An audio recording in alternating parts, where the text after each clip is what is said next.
कोई अपराधी को बचाने का काम कोई पुलिस वाला मत कीजिए, नहीं तो 6 तारीख के बाद आपके शरीर पर वर्दी नहीं रहेगा।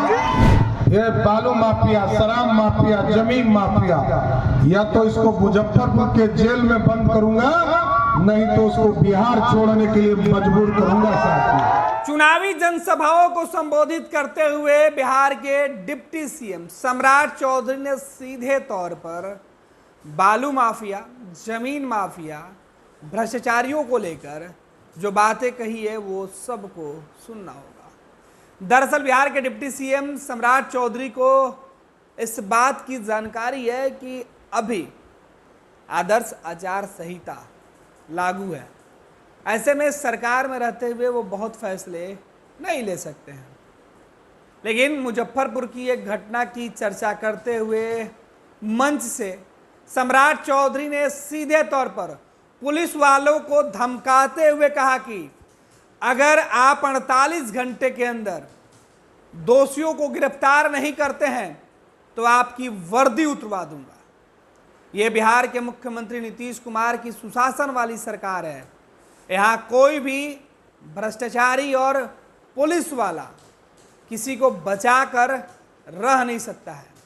सम्राट चौधरी को लगा कि यह बात हल्के में बोली गई है, इससे पुलिस वालों के कानों पर ज़्यादा फर्क नहीं पड़ेगा। फिर सम्राट चौधरी ने कहा कि 6 जून के बाद 4 जून को चुनाव के नतीजे आएंगे, उसके बाद 6 जून को ऐसे पुलिस कर्मियों की वर्दी उतार देंगे जो अपराधियों के साथ खड़े दिखाई देते हैं।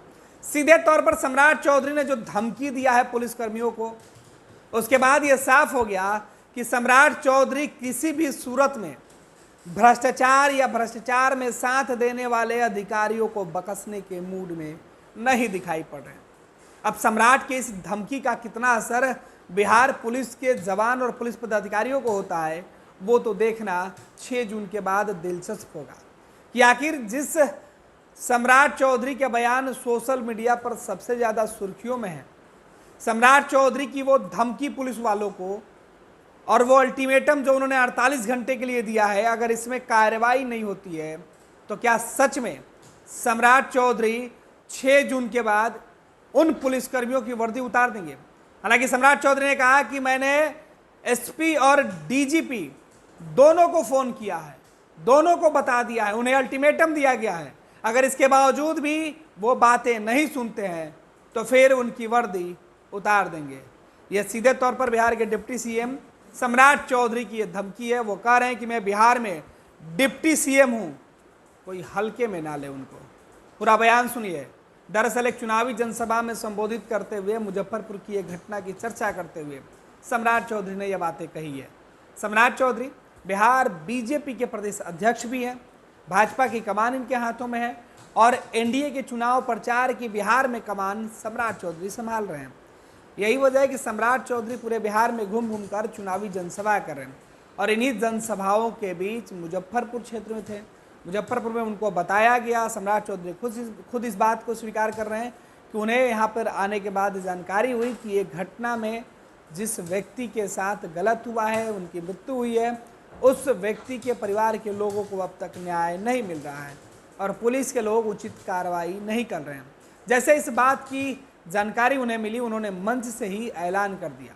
सम्राट चौधरी ने सीधे तौर पे कहा कि मैंने इस घटना की जानकारी मिलते ही एसपी और डीजीपी दोनों लोगों से बात की। दोनों ही पुलिस पदाधिकारियों ने उन्हें भरोसा दिलाया है कि जल्द से जल्द ऐसे मामलों में कार्रवाई होगी।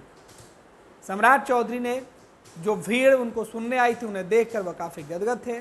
उसके बाद उन्होंने कहा कि बिहार के अंदर हालात ऐसे बने हुए हैं कि कोई भी पुलिस पदाधिकारी, कोई भी व्यक्ति, चाहे वो बालू माफिया हो, चाहे वो सीधे तौर पर ज़मीन माफिया हो या फिर वो किसी भी प्रकार का माफिया है, वो बच नहीं सकता है।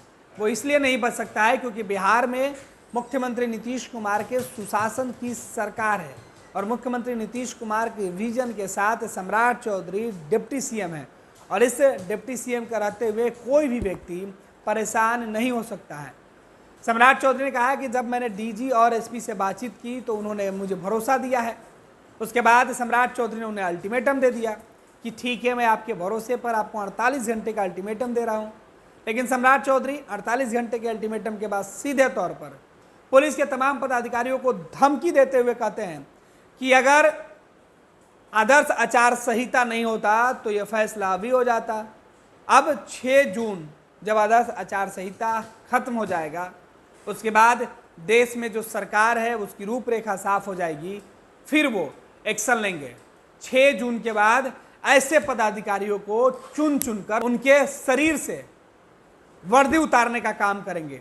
ये सम्राट चौधरी के सीधे तौर पे वो शब्द हैं, जिसके बाद पुलिस महकमे का क्या कुछ एक्शन होता है वो देखना होगा। क्या बिहार के डिप्टी सीएम सम्राट चौधरी के इस चेतावनी के बाद, इस धमकी के बाद पुलिस कर्मियों के ऊपर कोई असर पड़ता है? क्या वो सच में बिहार में जो अपराध है, जो अपराधी हैं, जो भ्रष्टाचारी हैं, जो बालू माफिया हैं, जो जमीन माफिया हैं, उनके ऊपर सख्त कार्रवाई होती है? वो भी देखना दिलचस्प होगा। साथ ही साथ सम्राट चौधरी का यह बयान आप सुनिए, जिसमें यह बातें वो कह रहे हैं। ये बालू माफिया, शराब माफिया, जमीन माफिया, या तो इसको मुजफ्फरपुर के जेल में बंद करूंगा, नहीं तो उसको बिहार छोड़ने के लिए मजबूर करूंगा साथी। और अभी हमको चर्चा में हमको बताया गया अजय जी की हत्या हुई है। मैंने कल ही एसपी और डीजीपी दोनों को आदेश किया है 48 घंटे में गिरफ्तारी करो, नहीं तो वैसे सारे अफसर को कोई बचा नहीं सकता। कोई अपराधी को बचाने का काम करेगा, उसको छोड़ा नहीं जाएगा। यह आचार संहिता जरूर है, लेकिन मैं स्पष्ट तौर पर कहता हूं, मैं बिहार का मुख्यमंत्री हूं और आदरणीय नीतीश कुमार जी के शासन में सुशासन चलता है। कोई अपराधी को बचाने का काम कोई पुलिस वाला मत कीजिए, नहीं तो 6 तारीख के बाद आपके शरीर पर वर्दी नहीं रहेगा। 26 वर्षों में 17,000 से अधिक डॉक्टर बना चुका बिहार एवं झारखंड के छात्रों एवं अभिभावकों के बीच सर्वाधिक विश्वसनीय एवं लोकप्रिय संस्थान गोल, नेशंस लीडिंग इंस्टीट्यूट। हमारा विश्वास गोल के साथ।